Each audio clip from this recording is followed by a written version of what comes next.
Vision 2047 government of India Viksit Bharat కి నాంది పలికారు. మనం స్వర్ణ ఆంధ్రప్రదేశ్ 2047 కి మనం కూడా విజన్ డాక్యుమెంట్ తయారు చేస్తున్నాం.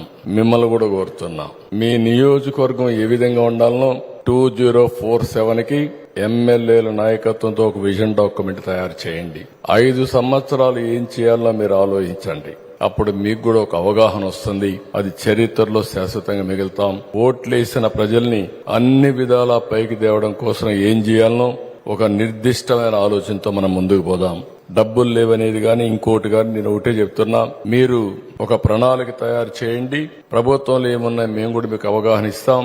దానిపైన అందరం కూడా 2047కి ఈ రాష్ట్రంలో పేదరికం లేకుండా ఆర్థిక అసమానతలు తగ్గించే వ్యవస్థకి శ్రీకారం భారతదేశం చుడుతుంది. అందులో అగ్రస్థానంలో మనం ఉండాలని చెప్పి నేను మిమ్మల్ని అందరినీ కోరుకుంటున్నాను.